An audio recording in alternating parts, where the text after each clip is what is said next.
Jacobi method के lecture 3 में हम जैकोबी मेथड के एक और क्वेश्चन को सॉल्व करेंगे। ठीक है, ये हमारी क्या है, मैट्रिक्स दी हुई है। ठीक है, हमारा इस मैट्रिक्स की हमें क्या करनी है, eigen value eigen vector find करनी है। तो हम क्या करेंगे, सेम स्टेप को फॉलो करते हुए क्या करेंगे, इसके eigen value eigen vector find करेंगे, जैसे हमने प्रीवियस लेक्चर में फाइंड किया था। सबसे फर्स्ट स्टेप क्या था कि largest non diagonal element find करना था। यहाँ पे लार्जेस्ट नॉन डायगोनल एलिमेंट कौन है, 3 है। 3 है लिख दिया मैंने, इसके पोजीशन के साथ लिख दिया। देन हमारा काम क्या था, ऑर्थोगोनल मैट्रिक्स फॉर्म करना। ठीक है, तो मैंने क्या बताया था, जो हम लोग largest non diagonal element select करते हैं उसकी पोजीशन पे हम क्या रखते हैं, साइन थीटा। तो देखिए 3, तो वहाँ पे हमने क्या रख दिया, साइन थीटा है ना। फिर डायगोनली हमने क्या लिख दिया, कॉस थीटा एंड 1, इस तरीके से। देन नेक्स्ट हमारा स्टेप क्या रहता है कि थीटा फाइंड करना। थीटा फाइंड करने का ये फॉर्मूला होता है 2 into AIJ AII AJJ। 2 into AIJ AIJ क्या है, हमारा लार्जेस्ट नॉन डायगोनल एलिमेंट। ठीक है, और यहाँ पे माइनस होगा, है ना, यहाँ माइनस होगा, 2 - 2 0, 6/0 इन्फिनिटी, 10 के टेबल में इन्फिनिटी π/2 टाइम्स मैंने लिख दिया यहाँ पे। 10 कैंसल आउट, तो क्या है, 2 थीटा इज इक्वल्स टू π/2, तो थीटा इज इक्वल्स टू π/4। देखिए अब यहाँ पे थीटा π/4 तब मिल रही है जब AII एंड AJJ की वैल्यू क्या है, इक्वल है ना। एंड AIJ की जो भी वैल्यू मिली हमें, जो भी लार्जेस्ट नॉन डायगोनल एलिमेंट मिली है, वो वैल्यू 0 से बड़ी है। इस कंडीशन हमें थीटा की वैल्यू क्या मिली, π/4, वो भी पॉजिटिव में, है ना। ठीक है, अब क्या करेंगे, जो थीटा की जो भी वैल्यू आई है हम इसमें पुट कर देंगे। तो इस तरीके से cos π/4 sin π minus sin π/4 cos π/4 as it is.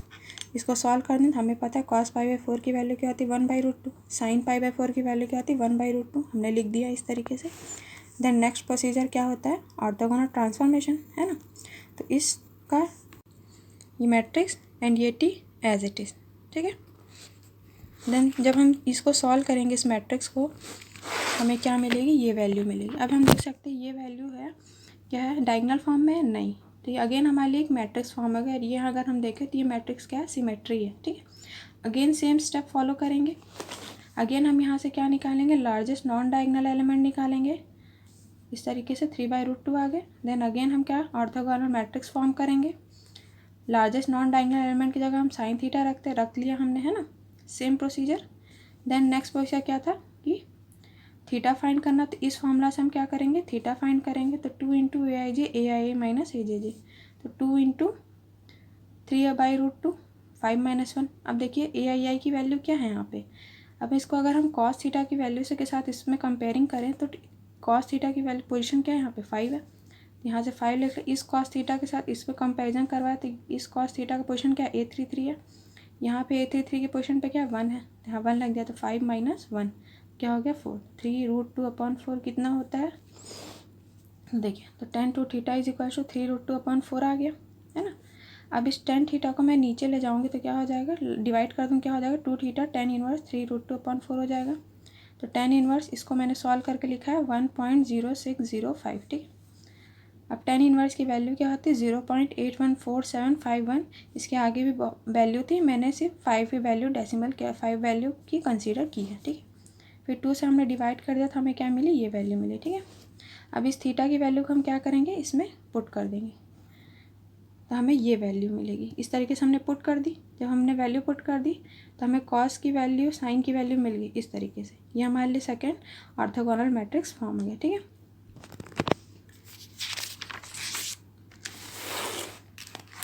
ये देखिए। देन अगेन हम क्या करेंगे, ऑर्थोगोनल ट्रांसफॉर्मेशन, सेम प्रोसीजर। जो हमने ऑर्थोगोनल मैट्रिक्स निकाली थी, सेकेंड ऑर्थोगोनल मैट्रिक्स, उसका ट्रांसपोज जो हमें मैट्रिक्स मिली थी वो, एंड ये T2 है।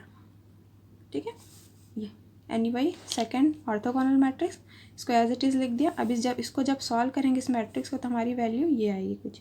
देखिए ये मैट्रिक्स भी क्या है, डायगोनल फॉर्म में नहीं है। ठीक है, तो अगेन हमें एक मैट्रिक्स मिल गई जो क्या है, सिमेट्रिक फॉर्म है। अगेन हम क्या करेंगे, सेम स्टेप फॉलो करेंगे।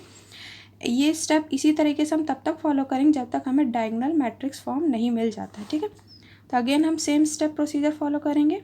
यहाँ पे हमें क्या है, फिर से again largest non diagonal element select किया हमने, हमें क्या था 0.6492 मिला।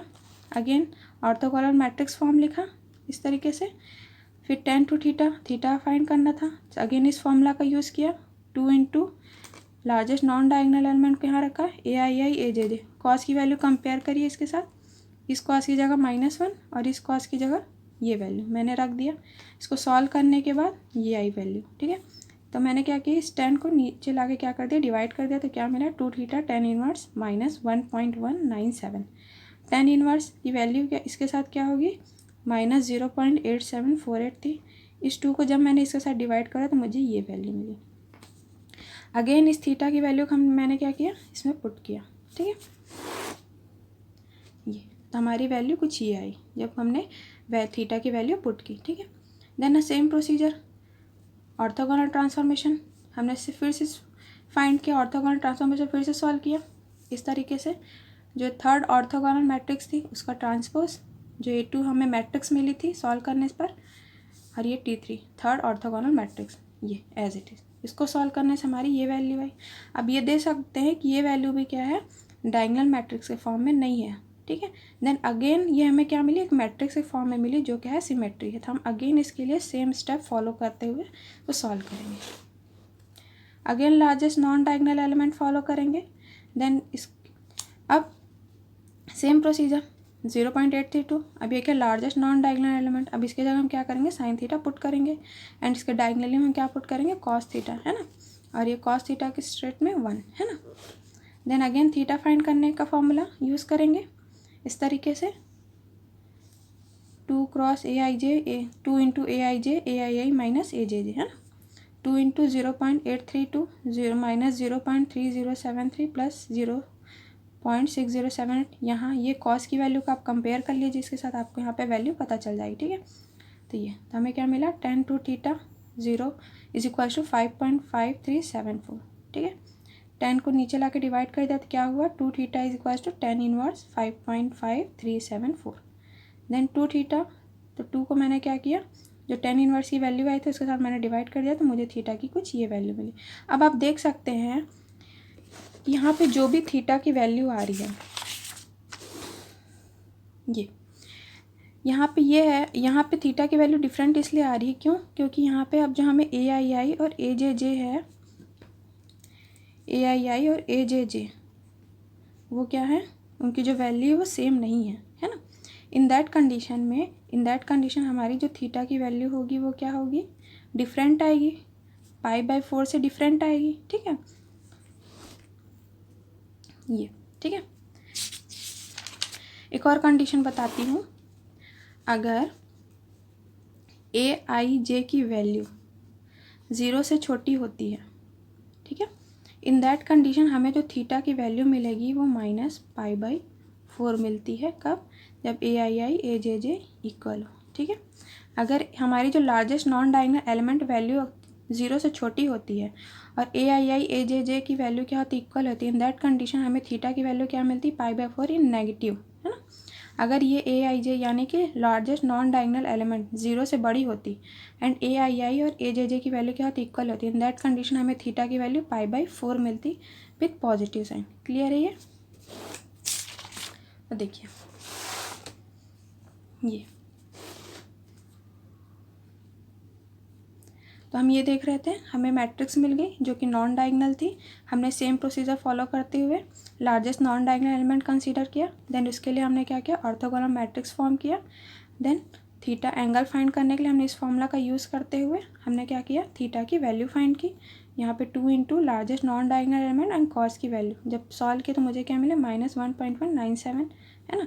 इस 10 को मैंने यहाँ ले जाके क्या किया, डिवाइड कर दिया तो मुझे मिला 2 थीटा tan इनवर्स -1.197, है ना। की वैल्यू ये आई। अब इस 2 को मैंने डिवाइड कर दिया तो ये वैल्यू मिली, है ना। अब इस वैल्यू को मैंने क्या किया, इसमें पुट कर दिया तो मुझे ये वैल्यू मिली, ठीक है। देन अगेन हम क्या किया, अगेन हमने ऑर्थोगोनल ट्रांसफॉर्मेशन सॉल्व किया इस तरीके से। तो हमने जब इसको सॉल्व किया तो हमें फिर से एक मैट्रिक्स मिली जो डायगोनल के फॉर्म में नहीं है। तो ये डायगोनल के फॉर्म में नहीं है तो क्या है, अगेन हमारे लिए एक मैट्रिक्स बन गई, सिमेट्री मैट्रिक्स, ठीक है। अगेन हम इसको सेम प्रोसीजर फॉलो करते इसको सॉल्व करेंगे। Largest non diagonal element select करेंगे। अब इस लार्जेस्ट नॉन डायगोनल एलिमेंट हमें मिल गया। अब हम क्या करेंगे, ऑर्थोगोनल मैट्रिक्स फॉर्म करेंगे। 832 0.83 लार्जेस्ट नॉन डायगोनल एलिमेंट है तो जहाँ पे largest non diagonal element present वहाँ पे हम साइन थीटा पुट करेंगे, उसके डायगोनली में cos theta. Then next procedure angle find करना, थीटा फाइंड करना। इस फॉर्मूला का यूज़ करते हुए हम इसको सॉल्व करेंगे और हमारी ये वैल्यू आएगी। देन टेन थीटा को जब मैं नीचे जाके डिवाइड कर दूँगी तो मुझे क्या मिलेगा, 2 थीटा टेन इनवर्स ये। जब टेन इनवर्स 5.5374 की वैल्यू सॉल्व करूँगी तो मुझे ये वैल्यू मिलेगी 1.3921। देन अगेन 2 को मैं यहाँ डिवाइड कर दूँगी तो मुझे ये मिलेगा 0.69605। ठीक है।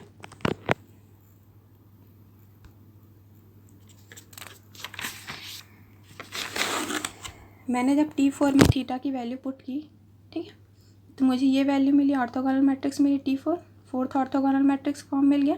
देन अगेन हम सॉल्व करेंगे orthogonal transformation, same step follow करते हुए। इसका ट्रांसपोज जो हमें मैट्रिक्स मिली थी एंड ये मैट्रिक्स एज इट इज, इसको सॉल्व करेंगे तो हमारी वैल्यू कुछ ही आएगी। ठीक है। अभी भी ये मैट्रिक्स क्या डायगोनल के फॉर्म में नहीं है, तो आप देख सकते हैं ये एक मैट्रिक्स क्या, अगेन हमें एक सिमेट्री मैट्रिक्स मिल गए। अगेन हम ये स्टेप फॉलो करेंगे, largest non diagonal element again select करेंगे यहाँ से, है ना। देन अगेन हम क्या करेंगे, ऑर्थोगोनल मैट्रिक्स फॉर्म करेंगे। अब देखिए लार्जेस्ट नॉन डायगोनल एलिमेंट ये है, ठीक है, तो मैंने उसके साथ क्या पुट कर दिया, साइन थीटा एंड इसके डायगोनली में कॉस थीटा, है ना। अब थीटा एंगल फाइंड करेंगे इस तरीके से, tan two theta 2aij aii ajj। अब हम लोग देख रहे हैं यहाँ पे जो भी aii और ajj की वैल्यू आ रही है वो अनइक्वल आ रही है। ठीक है, तो जब इसको सॉल्व करेंगे तो हमें ये वैल्यू मिलेगी। जब मैंने इनको डिवाइड किया तो मुझे ये वैल्यू मिली। ठीक है, इस 10 को ले जाके मैंने यहाँ डिवाइड कर दिया तो मुझे मिला 2 थीटा tan इनवर्स 0.04592। अब इस 2 को मैंने यहाँ ले जाके इसको डिवाइड कर दिया, इसको सॉल्व करने के बाद ये वैल्यू आई, है ना। फिर इस 2 थीटा में से 2 को ले जाके डिवाइड कर दिया तो मुझे ये वैल्यू में थीटा इक्वल 0.02293, है नहीं। ठीक है, अब इस थीटा की वैल्यू को अगेन मैंने यहाँ क्या किया, पुट किया, तो मुझे अगेन इस तरीके से मैंने पुट कर दी तो मुझे ये वैल्यू मिली। अगेन मुझे फिफ्थ ऑर्थोगोनल मैट्रिक्स मिल गई। Then again same procedure, orthogonal transformation find करना इस तरीके से। जो हमें फिफ्थ ऑर्थोगोनल मैट्रिक्स मिली उसका ट्रांसपोज जो हमें मैट्रिक्स मिली थी और fifth orthogonal matrix as it is, है ना। अब इसको जब सॉल्व किया हमने इस तरीके से, ठीक है, इन दोनों को सॉल्व करने से ये वैल्यू आई। ठीक है, फिर इस वैल्यू को इसके साथ सॉल्व करवाने से क्या आई, ये वैल्यू आई। अगेन हमने सॉल्व किया तो हमें फिर अगेन हमें वैल्यू मैट्रिक्स मिली जो क्या थी, डायगोनल फॉर्म में नहीं थी। अगेन हमें ये क्या मैट्रिक्स मिली, एक सिमेट्री मैट्रिक्स मिल गई। देन अगेन हम सेम स्टेप फॉलो करेंगे, largest non diagonal element select करेंगे यहाँ से, same procedure orthogonal matrix form करेंगे। Then angle find theta find करते हैं इस फॉर्मूला से। इस तरीके से प्रोसीजर को हमने सॉल्व किया है, इसको हमने सॉल्व किया तो ये वैल्यू आई, tan two theta is equal to 0.3299। 10 को मैंने नीचे डिवाइड कर दिया तो क्या हुआ, 2 थीटा tan इनवर्स 0.3299। इसको सॉल्व करने से ये वैल्यू है 0.31865। देन मैंने 2 से इसको डिवाइड किया तो वैल्यू है 0.15932। अब इस थीटा की वैल्यू को मैंने क्या किया, जो हमारा सिक्स्थ ऑर्थोगोनल मैट्रिक्स फॉर्म हो रहा था उसमें मैंने क्या कर दिया, पुट कर दिया, तो कुछ ये वैल्यू आई मेरी। ठीक है, अगेन हमने इसको सॉल्व किया ऑर्थोगोनल ट्रांसफॉर्मेशन, इस मैट्रिक्स का ट्रांसपोज A5 मैट्रिक्स जो हमें मिली थी लास्ट स्टेप में, ये एंड ये, इस मैट्रिक्स को एज इट इज़ मैंने लिख दिया। अब जब हम इसको सॉल्व किए तो हमारी ये वैल्यू आई इस तरीके से। अब हम यहाँ पे देख सकते हैं कि हमें ये जो मैट्रिक्स मिली है डायगोनल फॉर्म में मिली है ना। डायगोनली में वैल्यू प्रेजेंट है, बाकी नॉन डायगोनल एलिमेंट क्या है, ज़ीरो है ना। तो यहाँ पे हमें क्या मिल गई, डायगोनल मैट्रिक्स मिल गई। तो इस तरीके से हमें क्या मिल गई, आइगन वैल्यू मिल गई। अब आप इसको इसके साथ अगर कंपेयर करवाएं तो हमें क्या मिल रही है, आइगन वैल्यू मिल गई। उसके ऑफ डायगोनल एलिमेंट या फिर नॉन डायगोनल एलिमेंट में क्या है, ज़ीरो प्रेजेंट है, एंड बाकी डायगोनल एलिमेंट क्या है, में वैल्यू प्रेजेंट है। इस तरीके से हमें वैल्यू मिल गई।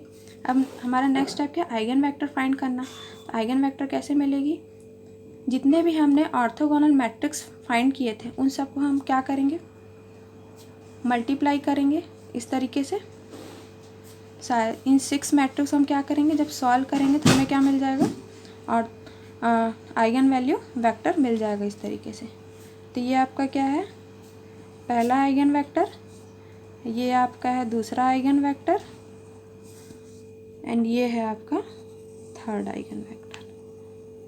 ठीक है, तो इस मेथड को तब तक सॉल्व करते रहना है जब तक हमारी मैट्रिक्स क्या हो जाए, डायगोनल फॉर्म में ना मिल जाए, है ना। तब तक हमें इस प्रोसीजर को सेम स्टेप फॉलो करते हुए सॉल्व करते रहना है जब तक हमारा जो मैट्रिक्स है वो डायगोनल फॉर्म में ना मिल जाए। Thank you.